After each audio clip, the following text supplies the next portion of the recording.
Samping saya, seseorang, Anda pasti tahu, saya panggilnya Shirley aja tuh. Namanya Shirley. Kalau suatu waktu saya buatkan biografi, saya cuma tulis nama dia Shirley gitu.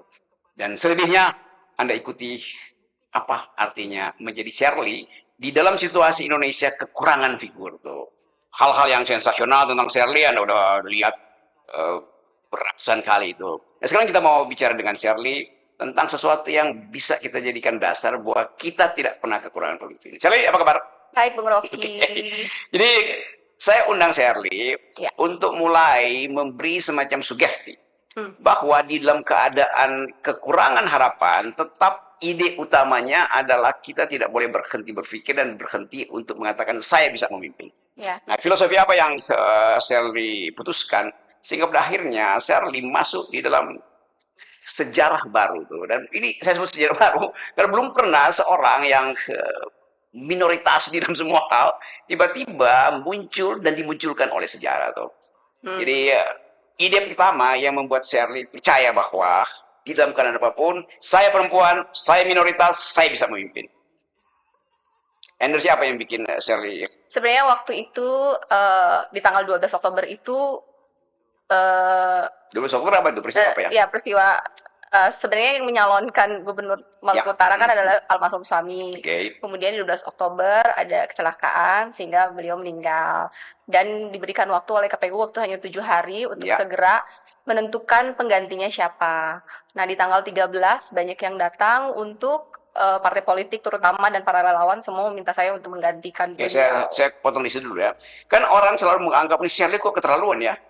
Masih seminggu tapi udah punya ambisi untuk memimpin kan. Kan itu juga bagian dari sinisme orang tuh. Padahal saya kira ada sesuatu yang membuat Shirley memutuskan lebih cepat sebelum momentum itu hilang. Iya, sebenarnya saya secara pribadi pada tanggal 12 kejadian itu, hal yang ada di kepala saya adalah saya pengen pulang bertemu dengan anak-anak saya, meninggalkan semua yang saya miliki di Maluku Utara ini dan kembali ke Jakarta. Itu yang saya berpikir tanggal Oke. 12. Kemudian malamnya saya berdoa, minta hikmat ke Tuhan, minta saya untuk bisa mengerti dan menerima apa yang sedang terjadi ini. Tanggal 13 saya bangun dengan keadaan yang lebih tenang dan banyak yang menelpon dari partai politik, relawan, pendukung, WhatsApp. Ketika tiba di Jakarta pun semuanya datang menanyakan bagaimana harus ada yang menggantikan, kalau tidak didiskualifikasi. Kemudian yang saya bayangkan adalah sia-sia dong. Berarti selama ini saya setiap malam mendengar cerita gagasan besar dari seorang Benny Laos tentang Maluku Utara, bagaimana yang sudah dilakukan di Morotai, apa yang dia melakukan di Maluku Utara, dan saya selama 12 hari tersebut dan sebelumnya pun saya melihat ada ketimpangan sosial di pulau-pulau, masyarakat yang menaruhkan harapan menginginkan ada perubahan, semuanya bercampur aduk dalam pikiran saya. Saya pengen menjadi egois dengan hanya kembali bersama dengan ketiga anakku, tapi di satu sisi saya juga mengingat semua harapan ibu-ibu yang dititipkan kepada saya, kepada almarhum, dan kemudian saya membayangkan gagasan besar dari seorang Benny Laos akan hilang begitu saja ketika saya tidak melanjutkan, dan relawan bertelepon, menangis, WhatsApp, DM, dan banyak yang terjadi saat itu. Dan akhirnya saya bilang saya akan bertanya ketiga anak saya, apapun keputusan mereka saya akan lakukan. Dan ketika saya berkomunikasi dengan ketiga anak saya yang 1, 2, 3 memutuskan, Mami lanjut. Jadi teman-teman, bayangkan misalnya dalam 12 hari, Shirley yang biasa diasosiasikan sebagai istri, sebagai perempuan yang hanya beroperasi di wilayah private, akhirnya nyebrang ke wilayah publik. Jadi itu juga menunjukkan bahwa keperempuanan itu seringkali didorong untuk tidak boleh keluar dari wilayah privacy, wilayah keluarga tuh. Ya. Tetapi kita tahu bahwa begitu ada panggilan sosial, ada panggilan psikososial, keperempuanan itu berubah dari makhluk privat menjadi makhluk publik. Ini juga pelajaran bagi kita yang sangat patriarki melihat bahwa politik itu adalah urusan laki-laki. Bukan. Politik dari awal ada urusan ekonomi yang kata dasarnya adalah rumah tangga tuh. Jadi Hmm. di dalam rumah tangga justru di situ public policy dibuat tuh. Ya. Dan kadang-kala kita nggak ngerti bagaimana ethics of care dari perempuan itu, tiba-tiba udah tersedia sajian di meja tuh tanpa si pria tahu tuh dari mana sumbernya tuh. Jadi kepemimpinan itu dimulai dari kemampuan untuk menghasilkan keadilan, dan seringkali saya anggap bahwa rahim perempuan itu adalah sekolah keadilan pertama. Setiap perempuan yang melahirkan, mengandung bayinya, dari awal dia sudah membagi nutrisi dengan bayinya. Dia membagi kecemasan dengan bayinya tuh. Jadi perempuan itu adalah distributor keadilan sejak dari rahimnya tuh. Nah, setelah kita pindah dari rahim ibu, rahim perempuan, kita masuk dalam rahim laki-laki. Itu namanya rahim politik, rahim APBN, rahim Munas, segala macam tuh. Jadi kita dapat pelajaran tentang etika feminis bahwa seorang tumbuh karena dia mengerti apa itu keadilan. Dan saya ada model pertama yang saya temukan yang mampu untuk melakukan langkah terobosan. Saya tahu bahwa saya akan dicurigai, saya akan dicemooh, bahwa ini janda, ini tiba-tiba kok punya ambisi, kan itu intinya. Tapi kalau kita tahu bahwa elemen keadilan itu mendahului upaya untuk menjaga keseimbangan antara dunia privat dan dunia publik. Jadi ketika Sally memutuskan, oke, karena momentum masih ada, bertanya pada keluarga, dan keluarga sangat suportif. Ya, bagian elemen ini, jadi energi pertama dari Shirley, energi berikutnya dukungan dari 2-3 anak Shirley yang betul-betul paham bahwa legacy dari bapaknya itu tidak boleh terhenti hanya Ya. karena sebuah peristiwa yang sudah ditakdirkan. Kebetulan saya pernah membawa anak saya yang pertama, dan mereka pernah juga ke Maluku Utara, ke pulau-pulau, melihat langsung kondisi di sana, membandingkan dengan kehidupan mereka di Jakarta, dan mereka melihat bagaimana papanya almarhum yang memang benar-benar mendedikasikan dirinya, benar-benar passionate dalam turun ngelihat satu-satu. Mereka melihat itu, dan kemudian saya sendiri merasa bahwa memang bahwa ada saya perempuan. Saya selalu kalimat pertama saya itu perempuan. Tidak pernah dalam sejarah Maluku Utara itu perempuan menjadi pemimpin. Maluku Utara itu dunia yang sangat laki dengan selama ratusan tahun, dengan 4 kesultanan secara kultural dan budaya.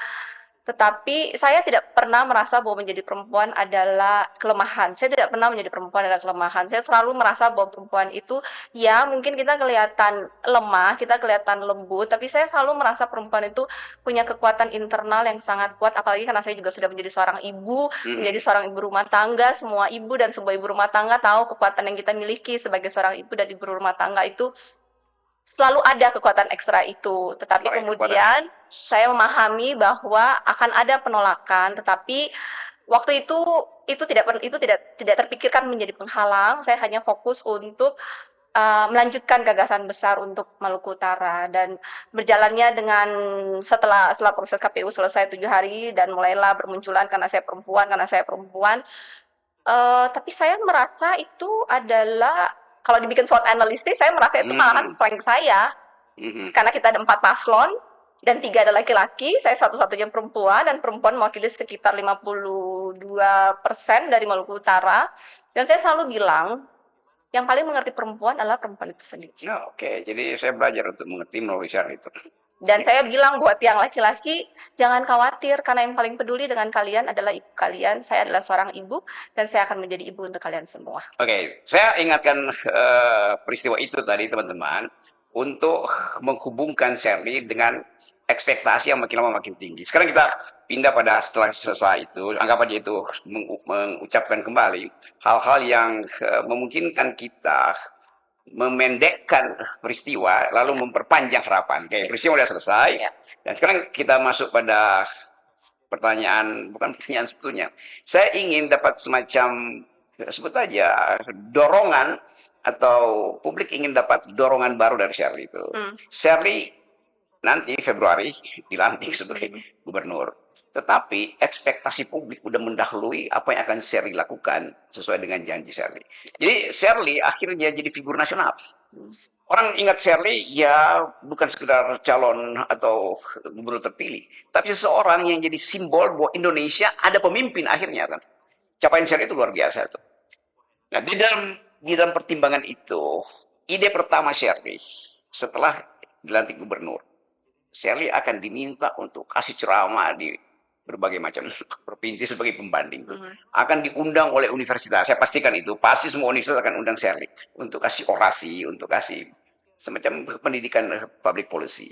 Karena kemampuan Shirley tadi untuk memperlihatkan bahwa saya minoritas, saya perempuan, tetapi dalil keperempuanan itu justru yang memungkinkan atau yang membuat orang percaya bahwa Shirley mesti jadi figur publik nasional. Persiapannya Pertama, tanpa perlu persiapan sebetulnya. saya selalu saya adalah orang yang sangat output oriented. Output oriented. Ya, Oke. jadi saya tidak banyak berbicara, tapi mudah-mudahan jika Tuhan bersama dengan saya, semuanya berjalan dengan baik, saya bisa membuktikan dan bisa mewujudkan semua yang saya janjikan. Program yang saya janjikan sebenarnya sederhana.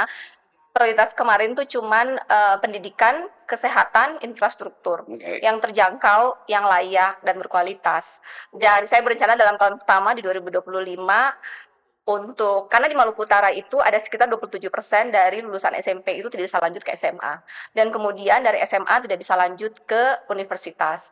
Saya merasa bahwa saya pengen menjadi gubernur yang adil, yang inklusif, yang berpihak kepada mereka yang terpinggirkan atau termarginalkan. Saya mau masyarakat Maluku Utara semua mendapat akses pendidikan dan kesehatan yang adil dan sama. Oleh karena itu di tahun 2025 saya berencana mengatur APBD dan menghemat yang bisa dihematkan sambil menunggu ke APBD untuk bisa segera, karena kan tahun ajaran baru tuh 7 Juli 2025. Jadi mudah-mudahan sudah bisa mengakomodir walaupun parsial untuk membiayai mereka SMP lanjut ke SMA dan SMA untuk kuliah, karena itu yang saya janjikan untuk beasiswa. Dan begitupun dengan kesehatan membutuhkan waktu yang lebih lama karena sarana dan prasarananya, kualitas dokter, infrastruktur semua harus dirapikan, itu mungkin akan butuh waktu 1-2 tahun sendiri. Dan infrastruktur saya dari sekarang sudah berkomunikasi ke pusat, walaupun memang belum dilantik, tetapi saya sudah menyiapkan program-program, saya sudah memetakan secara infrastruktur, kita namakan Transkiaraha, karena permasalahan di Maluku Utara itu adalah transportasi. Kita adalah kepulauan, semua biaya mahal, semua kesulitan akses kepada pendidikan dan kesehatan yang baik, semua turunnya nilai tukar petani dan nelayan, semuanya karena biaya transportasi yang tinggi. Oleh karena itu, yang paling penting di Maluku Utara itu adalah infrastruktur transportasi yang terjangkau, yang nyaman, yang berkeselamatan, dan ekonomis. Untuk itu, saya punya program yang saya namakan Transkiaraha untuk konektivitas satu Maluku Kiaraha itu terkoneksi dengan baik. Airport yang belum ada kita adakan, tol laut yang belum ada kita adakan, dermaga yang belum ada kita adakan. Dan untuk itu dibutuhkan dukungan dari pusat, terutama APBN. Dan saya sudah membuat rencana untuk mudah-mudahan dalam 5 tahun itu semua bisa ke-deliver. Karena percumaan apapun yang saya bicarakan kalau saya tidak punya output. Dan saya berencana mewujudkan dan mendeliver semua yang saya janjikan dalam 5 tahun. Oke, output segitu, tetapi inputnya kan terbatas. Input publiknya ya, APBD. Ya, saya sudah dana. mempelajari bahwa Oke. APBD kita di tahun 2025 hanya 3,3 triliun, Hmm. which is itu sangat kecil. Dan untuk itu saya butuh dukungan dari APBN, infrastruktur, dan semua kementerian itu sebenarnya udah punya program-program. Kita hanya perlu rajin mengelobi ke kementerian, mencari apa yang bisa dibantu Maluku Utara. Karena pada dasarnya tugas dari gubernur itu untuk memastikan program nasional dapat diimplementasi dengan baik ke daerah, dan bagaimana berkomunikasi dengan baik ke pusat sehingga pusat bisa mendukung Maluku Utara dengan membangun infrastruktur yang kebetulan Maluku Utara juga tambangnya lumayan bertumbuh dan memberikan kontribusi devisa yang banyak untuk Indonesia. Oke, saya masuk ke situ ya. Kan Shirley menganggap bahwa dukungan publik Shirley udah peroleh itu. Dukungan anggaran APBN pasti tidak cukup tuh. Ya. Dan kalau kita bicara tentang potensi tadi, potensi ekstraktif industri di situ kan. Justru itu yang kelihatannya orang akan lihat kontradiksinya tuh. Shirley pengusaha di bidang itu bertahun-tahun, mengerti wilayah itu.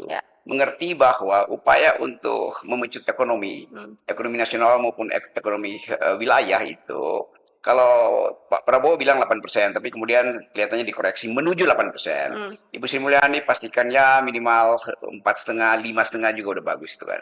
Tetapi kalau kita asumsikan bahwa harus ada percepatan pertumbuhan, Hmm. itu paralel dengan perusakan lingkungan pasti kan. Akan di watch itu. Kita bisa bilang oke, kita bisa hitung itu biaya ekologinya berapa untuk biaya pertumbuhan ekonomi itu, gampang dihitung itu kan. Ya. Tetapi orang menganggap apa keterangan Sherry nanti, kalau ternyata di watch bahwa jumlah ecological footprint, jejak ekologis yang dalam bentuk deforestasi itu disandingkan dengan kemakmuran yang Shirley pastikan akan diperoleh oleh rakyat. Jadi orang akan lihat, ya boleh aja Ibu Gubernur Shirley, tetapi LSM akan cerewet. Ya. Ya memang dia janjikan, ya pendapatan bertambah, tetapi perusahaan lingkungan juga berlanjut tuh. Persiapan untuk tiba pada problem itu, dan semua dunia sekarang ada dalam soal itu tuh. Jika sudah dilantik nanti, saya berencana untuk mengumpulkan semua pelaku pengusaha tambang, mencari titik tengah pemanfaatan dana CSR mereka sehingga benar-benar memberikan manfaat yang seimbang kepada para masyarakat yang hidup di lingkar tambang. Dan untuk diketahui, di Maluku Utara itu tidak semua daerah dirusak. Jadi memang ada daerah industri seperti di Halmahera Tengah, di Iwip, ada sebuah zona di Halmahera Timur ada, dan di Halsel ada. Tidak semua daerah ada tambangnya, hanya di daerah industri tertentu yang ada tambangnya. Kemudian dalam proses pertambangan itu sebenarnya sudah ada dokumen-dokumen pelestarian alam seperti AMDAL-nya, bagaimana mereka mereklamasi kembali, bagaimana mereka melakukan perbaikan lingkungan setelah itu. Hanya saja menurut saya mungkin belum diimplementasikan atau dikontrol dengan baik, dan itu saya akan menjadi garda terdepan untuk memastikan lingkungan hidup itu dapat dijaga semaksimal, bahwa tambang tidak merusak sama sekali tidak mungkin. Tambang itu pasti merusak, tinggal ditimbang antara dampak ekonomi dengan benefit secara ekonominya. Nah, itu yang dijaga keseimbangannya. Dan buat masyarakat yang tinggal di lingkar tambang, ada mereka nelayan dan petani yang terganggu mata pencariannya mereka harus diberikan alternatif lain sehingga kesejahteraan mereka bukan berkurang tetapi bertambah dengan kenyamanan. Itu semua dibutuhkan komunikasi yang baik antara masyarakat lingkar tambang, pemerintah daerah, pemerintah pusat, dan para mereka pengusaha tambang mencari solusi yang terbaik. Dan untuk itu saya akan memastikan menjadi garda terdepan karena saya sendiri adalah diver. Saya sangat mencintai, saya mengerti bahwa alam itu nilainya tak terhingga untuk teman-teman. Diver artinya penyelam. Ya, penyelam bawah laut. Saya melihat bagaimana keindahan alam itu rusak, hilang, sesuatu yang sangat cantik yang tidak bisa diciptakan oleh manusia kembali bisa hilang karena tidak dilestarikan dengan baik. Dan saya pun pencinta alam. Saya juga melihat proses bagaimana ada satu spot wisata di Halmahera Tengah yang tadinya begitu cantik, namanya Boki Maruru, dan kemudian sekarang mungkin jadi agak kurang cantik. Tetapi segala sesuatu dikomunikasikan dengan baik, dicari cara tengah untuk win-win sehingga alam tetap terjaga, ekonomi mendapatkan benefitnya. Komunikasi menurut saya. Saya percaya nggak kalau misalnya sebut aja aparat atau petugas atau pejabat daerah yang mengelola lingkungan itu diberi pada perempuan, karena secara arkeologis, secara antropologis perempuan lebih dekat dengan alam tuh, karena etika kepedulian itu tuh. Saya tidak mengerti laki-laki ya, tapi menurut saya perempuan itu lebih peduli, lebih detail, karena pada dasarnya perempuan adalah seorang ibu, sifat alamnya adalah melestarikan, membangun, menjaga, merawat semua yang indah tetap indah, yang tidak seimbang menjadi seimbang. Jadi menurut saya, selama niat saya baik, selama komunikasi baik, selama semua pihak win-win, dan tujuannya untuk kesejahteraan banyak orang, saya rasa semua bisa tercapai. Oke, ini nekat nih. Dia bilang dia nggak percaya pada laki-laki. Saya bukan bilang tidak percaya pada laki-laki. Saya bilang saya tidak mengerti pemikiran laki-laki. Itu yang saya mau terangkan. Saya mengertinya perempuan karena saya adalah seorang perempuan. Jadi bayangkan teman-teman, saya ini mengajar etika lingkungan 15 tahun. Tetap tidak dimengerti pikiran saya kan. Jadi sebetulnya soal lingkungan itu bukan soal kecerdasan akademik. Nah itu Shirley betul.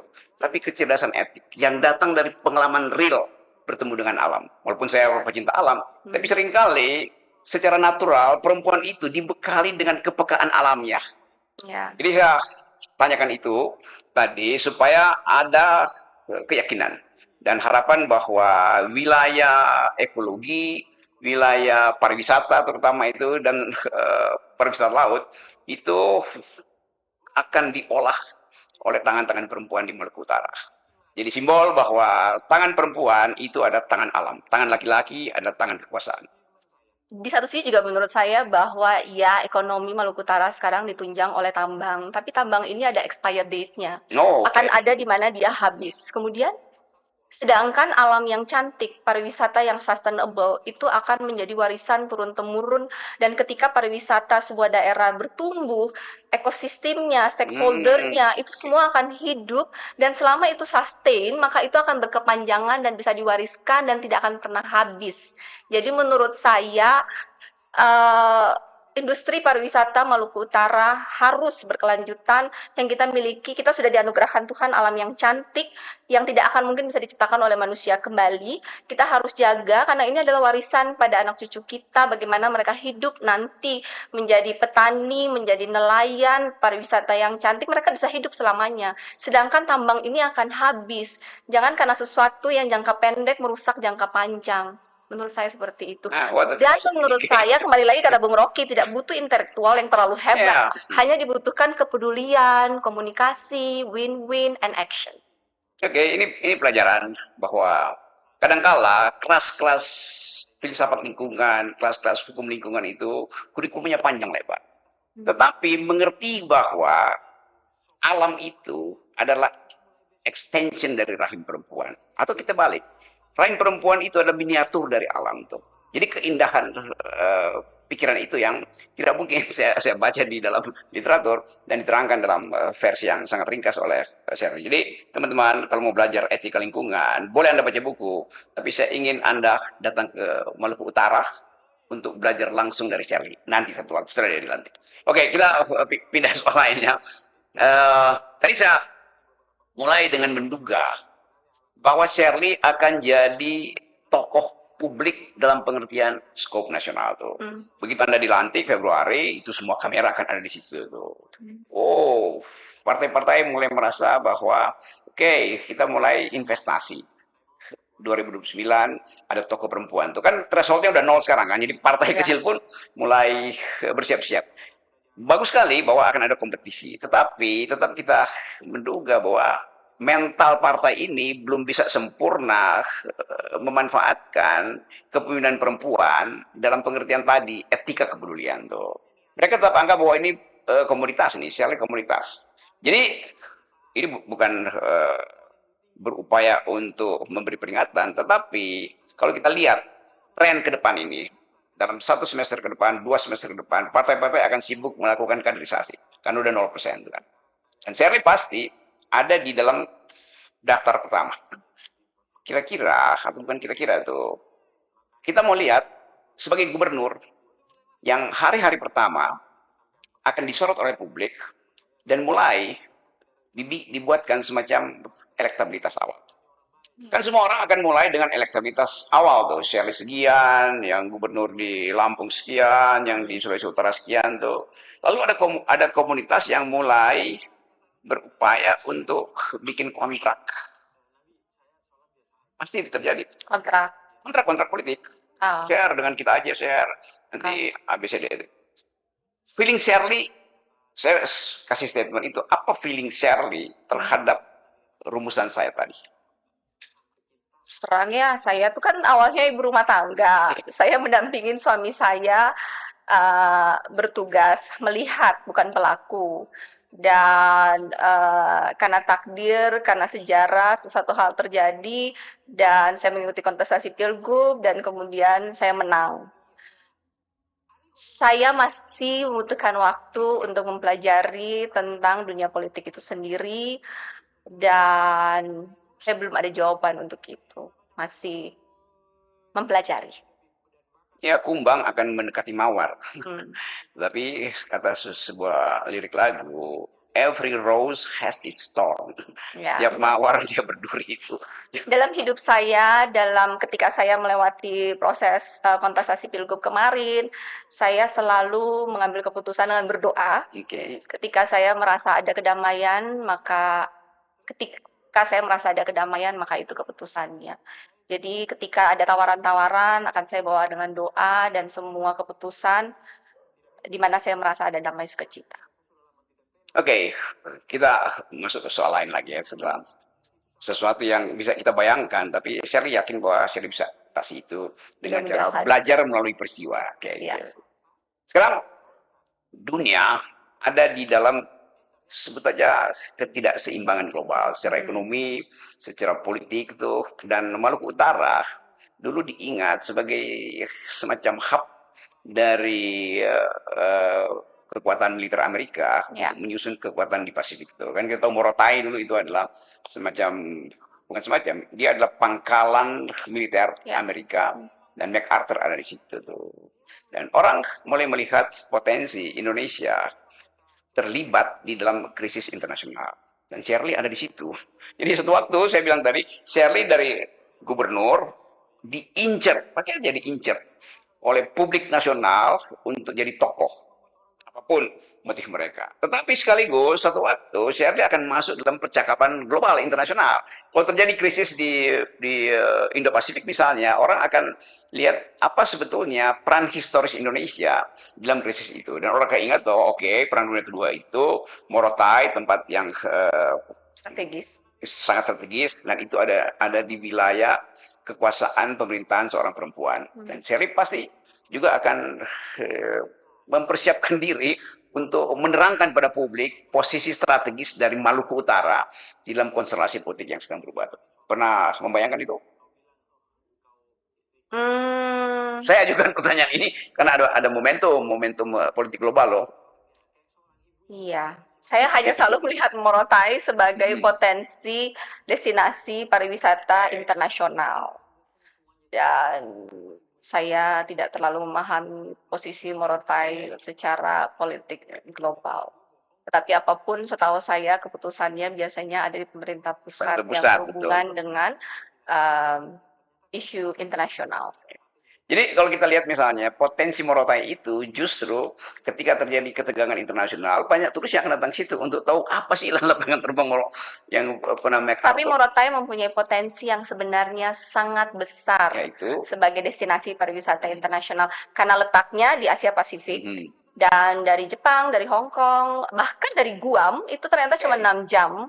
Dari Hong Kong mungkin sekitar 3 jam, dari Jepang sekitar 4-5 jam. Hanya saja Morotai sekarang belum international airport. Diharapkan Morotai bisa menjadi international airport dan kemudian bisa menjadi destinasi pariwisata internasional yang sesungguhnya karena potensi alamnya sangat bagus. Hanya dibutuhkan international airport dan semuanya bisa berjalan dengan seperti biasanya itu akan jadi destinasi. Ya. Destinasi sejarah. Ya, kan, destinasi sejarah Perang Dunia Kedua, destinasi alam, kuliner, banyak yang bisa dilakukan dengan Morotai dan itu menjadi alternatif pertumbuhan ekonomi Maluku Utara selain tambang. Kalau kita bikin di situ misalnya perpustakaan, sebetulnya perpustakaan Perang Dunia Kedua tuh. Bisa juga. Jadi orang akan tahu bahwa Indonesia dari awal memang ada di dalam kontestasi politik global tuh. Ya. Jadi saya bayangkan tadi, Shirley datang dari seorang ibu rumah tangga, berevolusi dengan cepat menjadi pemimpin politik lokal. Kemudian disorot oleh publik karena sesuatu yang mendebarkan sekaligus mencerahkan, maka jadi tokoh nasional tuh. Kan nggak semua gubernur yang sekarang itu jadi tokoh nasional. Shirley tiba-tiba berangkat dari rumah, pindah ke kantor gubernur nanti, lalu jadi tokoh nasional, di mana semua orang akan berupaya untuk jadikan Shirley parameter dari pemimpin itu. Punya sikap, punya nilai, tidak lembek di dalam bertengkar secara politik dengan kaum patriarki, dan pada akhirnya akan dipanggil oleh sejarah untuk masuk di dalam fora internasional. Karena tadi Maluku Utara itu tetap strategis. Dan kalau ada ketegangan politik di Asia Pasifik atau di Cina Selatan, pasti orang akan ingat apa peran Maluku Utara nanti. Dan itu yang memungkinkan orang melihat, oh di situ ada gubernur perempuan, artinya di situ akan diproduksi perdamaian. Kira-kira begitu tuh. Ya. Dan kayaknya yang kita sebut garis nasib orang yang kadang-kala baru bisa terbaca secara lengkap ketika dia mulai diuji oleh sejarah. Ya. Ada pesan seperti orang menunggu sinyal awal dari Shirley. Kan orang tetap anggap Shirley ada potensial leader buat Indonesia. Kadang kalau orang bilang, ya nantilah apa kata publik segala macam. Tetapi orang ingin lihat dari awal semacam determinasi dari Shirley untuk mengatakan saya akan memimpin Maluku Utara dan saya ingin kepemimpinan itu berimpact pada negeri ini. Dari saya lebih ke short term sih. Saya memastikan bahwa semua yang saya janjikan kemarin saya deliver dengan baik di 5 tahun ke depan. Kemudian saya juga pengen menyampaikan message kepada kaum perempuan, minoritas, saya triple minoritas, bahwa kita Indonesia, saya Indonesia. Saya Indonesia, iya saya perempuan, tetapi saya tidak merasa bahwa seorang perempuan itu mempunyai hak yang lebih sedikit dibandingkan laki-laki Indonesia. Kembali lagi, saya Indonesia. Bahwa saya bukan agama mayoritas, tapi kembali lagi, saya Indonesia. Dan saya ingin membangun Indonesia sebesar mayoritas ingin membangun Indonesia. Karena saya lahir besar di Indonesia, saya diajarkan tentang NKRI dan saya cinta Indonesia. Saya Indonesia, jadi saya mensyukuri dan berterima kasih kepada 51,7 masyarakat Maluku Utara yang menurut saya sudah cerdas memilih saya karena program-program yang dirasakan nyata yang saya janjikan tanpa melihat saya sebagai triple minoritas, karena mereka ternyata masyarakat Maluku Utara udah cukup cerdas untuk melihat kemampuan dan kapasitas saya dibandingkan minoritas saya. Dan mudah-mudahan saya tidak mengecewakan, mudah-mudahan 5 tahun ke depan saya bisa mewujudkan semua yang saya janjikan, sehingga ke depan di tahun 2029 ya, kontestasi berikutnya, ya, mereka yang minoritas, mereka yang perempuan, bisa mendapatkan kesempatan yang sama. Jika saya bisa, mereka juga bisa.